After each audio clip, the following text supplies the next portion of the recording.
Bom dia, boa tarde, boa noite, que a paz de Jesus esteja sempre conosco, nos fortalecendo, nos orientando para o caminho do bem. Fazemos as nossas preces de paz e de luz que envolvam a todos os nossos companheiros de caminhada, graças a Deus. E o nosso tema de hoje do Evangelho chama-se A Prece Recompõe. Começa com o Evangelho no Ato dos Apóstolos, no capítulo 4, versículo 31, que diz assim: E tendo orado, moveu-se o lugar em que estavam reunidos. Está no capítulo 98 do livro Vinha de Luz de Emmanuel e Chico Xavier. E Emmanuel vai falar para nós sobre o valor da prece, porque ela recompõe a gente. E ele primeiro dá alguns exemplos do nosso cotidiano, da vida material. Então ele fala na construção de uma simples casa de pedra, a gente precisa, antes da construção da casa, antes de colocar a chaminézinha no final, a gente precisa de todo um preparo antes, porque se o solo não estiver bem assentado, se a gente não tiver limpado todo o terreno, se a gente não tiver comprado os materiais necessários para erguer essa casa, para que ela tenha uma base forte, se a gente não tiver os instrumentos necessários, por mais bonita que possa ficar aparentemente essa construção, ela acaba desabando. Então, a nossa base em qualquer situação tem que ser sólida e forte, porque aí tudo que acontecer no meio do caminho, que depois que a casa estiver pela metade, tudo que acontecer, se a base for sólida, a gente consegue recuperar, consegue refazer e a gente tem fortalecimento para continuar até o final. A gente sabe que construção de uma casa não é fácil, reforma já não é, construção mais ainda. E se a gente não tiver na cabeça que é preciso seguir uma sequência, é preciso ter uma linha de trabalho, a gente se perde e quando a gente vê, a casa desmonta. E ele diz que isso acontece também com a nossa construção espiritual. É uma analogia bem bacana, porque nós somos também pessoas em construção. E se a gente não tiver essa base sólida, essa fé, esse pé no chão de que tudo que está acontecendo é para o nosso aprendizado, para o nosso conhecimento, para a nossa melhoria, a nossa casa desaba. E a gente vê hoje quantas pessoas caindo em desespero, nós inclusive em diversos momentos que a gente esquece da nossa fé e se coloca em desânimo, em desalento, em desespero. Então ele fala assim que na edificação da paz doméstica, na realização dos ideais generosos, nos serviços edificantes, é preciso providenciar recursos de entendimento geral com vistas à cooperação, à responsabilidade, ao processo de ação. E sem dúvida a prece representa a indispensável alavanca renovadora, demovendo obstáculos no terreno duro da incompreensão.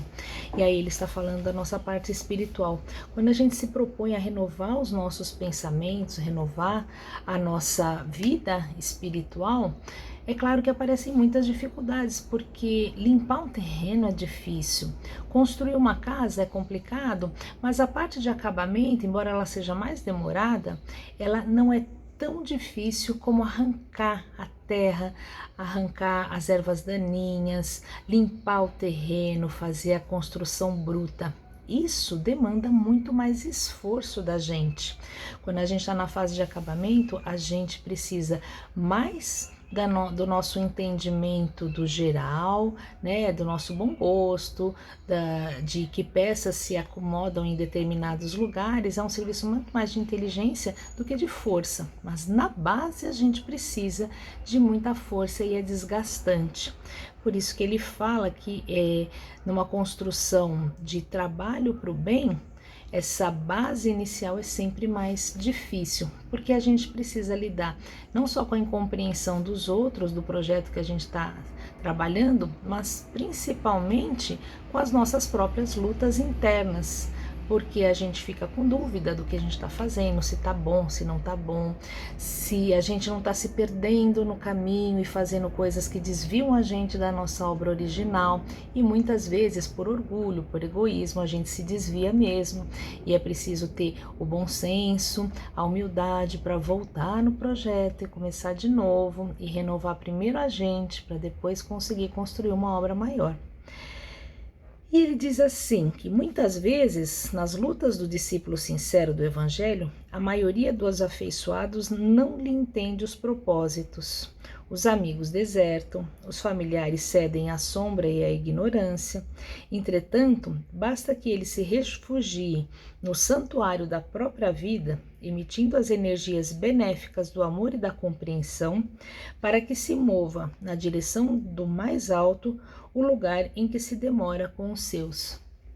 Às vezes a gente precisa parar um pouquinho, renovar os nossos propósitos, e às vezes a gente passa a vida correndo atrás dos bens materiais, e em um momento a gente desperta e fala, tudo bem, eu preciso dessa fortaleza material, eu preciso desta base para me manter, isso não é proibido. Mas em determinado momento a gente começa a se recolher e a entender que depois dessa fase, ou enquanto a gente constrói essa base sólida material, a gente precisa do amparo espiritual, a gente precisa ser mais do que ter mais. E nesse processo, muitas vezes as pessoas não compreendem a gente. Talvez até a gente lê o que se fala no Evangelho, parece assim que nós estamos fazendo tudo certo e os nossos familiares, as pessoas estão ao redor, não entendem. Às vezes nós não estamos entendendo a maneira como as outras pessoas estão agindo na construção da sua própria verdade espiritual, porque nós somos diferentes, cada um tem o caminho que lhe é peculiar e a gente nem sempre consegue compreender isso. E ele diz então que a prece coloca a gente centrado, porque se a gente se para e reflete e tem aquele momento de interiorização em que a gente avalia os nossos objetivos, às vezes a gente segue em frente com eles e às vezes a gente é obrigada a voltar atrás e renovar a nossa caminhada. E assim também todas as outras pessoas, os nossos familiares. E a prece faz com que a gente enxergue as pessoas tanto quanto nós, como pessoas que estão caminhando, que vão errar, e que vão acertar e que vão precisar de amparo. E nós também precisamos. Então, ele diz que a prece tecida de inquietação e angústia não pode distanciar-se dos gritos desordenados de quem prefere a aflição e se entrega à imprudência. E quando a gente fala de prece, muitas vezes a gente está com algum problema e a gente chora, esperneia, desesperado, porque a gente quer sair dessa situação de tristeza, de sofrimento. Mas ele diz que essa prece não consegue tirar a gente dessa situação, porque demonstra que a gente não confia, que a gente não acredita que possa ser diferente. E se a gente fica esperneando como uma criança no shopping que quer o doce e a gente não dá, a gente não consegue, e a criança não consegue, nós também não vamos conseguir, porque é preciso se acalmar, entender a realidade. Muitas vezes, apesar de todas as nossas preces, nós vamos sim passar por determinadas situações de dificuldade que é para o nosso aprendizado. Então a fé, ela tem que ser uma inspiração, um pedido de forças, de coragem, de entendimento daquela situação, porque toda situação que a gente entende, imediatamente se torna um pouco mais fácil para a gente lidar. Por quê? A criança chora porque ela não sabe o que está sentindo. A partir do momento que a gente dá o alimento e ela entende que aquilo resolveu o problema dela, ela para de espernear. Assim também a gente, precisamos entender quais são as motivações que levam a gente a determinadas dificuldades e a partir daí tirar as melhores lições dela e trabalhar para resolver.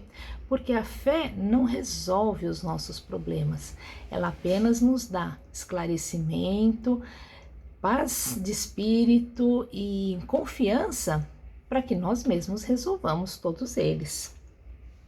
E ele diz assim: a oração tecida de harmonia e confiança é força imprimindo direção à bússola viva, a bússola da fé viva.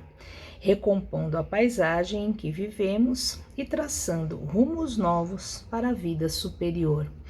Então a prece seria como aquele manhã de céu muito nublado, de neblina, que a gente acorda e está tudo escondido ali no meio das nuvens e da fumaça, e a gente não consegue enxergar direito o que tem ali naquele ambiente. Conforme o sol vai se abrindo, e isso é a fé, conforme o sol vai iluminando aquele ambiente, as nuvens vão se dissipando e a gente consegue enxergar o ambiente ao nosso redor. E aí, caminhar para o que for melhor para a gente. Então, usemos a fé como um remédio para a renovação dos nossos pensamentos, para que a gente possa ter fortalecimento nas dificuldades do dia, que não vão deixar de existir, mas que se a gente tiver intimamente ligado com a fé e com a confiança em Deus, eles vão se resolver. Talvez não porque a gente queira naquele momento, mas com certeza porque a gente precisa para crescer. Muita paz para nós. E no nosso evangelho a gente faz as nossas preces, as nossas vibrações. O mundo está precisando de muitas vibrações. E dezembro é um mês perfeito para isso, porque a gente se lembra de tudo que a gente aprendeu quando era criança, da fé, de Jesus vindo nos visitar, o nascimento de Jesus, do Papai Noel que traz presentes, que traz esperança, que desperta na gente aquela necessidade de ser bom. Então vamos fazendo isso com as nossas vibrações a princípio. Às vezes a gente não tem muito a oferecer materialmente, mas a gente sempre tem dentro de nós uma riqueza imensa para distribuir para as pessoas que caminham conosco. E por isso a gente pede vibrações e faz vibrações de muita luz por todos os nossos irmãozinhos que se encontram em conflitos no mundo, em todos os países de guerra, no nosso Brasil, com esperança, com honestidade, com fé, pedindo trabalho, renovação, dignidade, saúde, educação para todos nós. Nós vibramos pelos nossos irmãozinhos que sofrem de todos os desequilíbrios, seja na sua saúde, seja na sua vida em comum. Pedimos por aqueles que vivem da violência, por aqueles que se encontram nos presídios, por aqueles que se perderam nos vícios, sejam eles quais forem, que todos nós possamos ser reconduzidos ao caminho do bem, do amor e do equilíbrio. E fazemos uma vibração pelos nossos queridos, pedindo pelos nossos lares, por aqueles que lá se encontram, por aqueles que são mais difíceis, para que a gente possa criar um ambiente de harmonia, de entendimento e de paz. Nós pedimos vibrações pela nossa casa, Jesus no lar, que ela seja envolvida em muito amor, em muita luz e em muito equilíbrio. Que possamos nos manter unidos na divulgação do Evangelho. Pedimos por nós mesmos para que possamos, com fé e coragem, seguir as nossas atividades de amor e de paz. E deixamos uma vibração em branco para que o plano maior possa levar aonde for mais necessário. Graças a Deus. Encerrando o nosso Evangelho, pedimos imensamente a Deus nosso Pai e a Jesus o nosso Mestre, que envolva-nos em suas bênçãos de luz, de amor, que possamos entender os seus ensinamentos e, sobretudo, que aprendamos a colocá-los em prática no nosso dia, que possamos ser bons cristãos, amando, respeitando e compreendendo os nossos irmãos de caminhada na medida dos nossos conhecimentos e seguir aprendendo segundo o Evangelho de Jesus. Muita paz.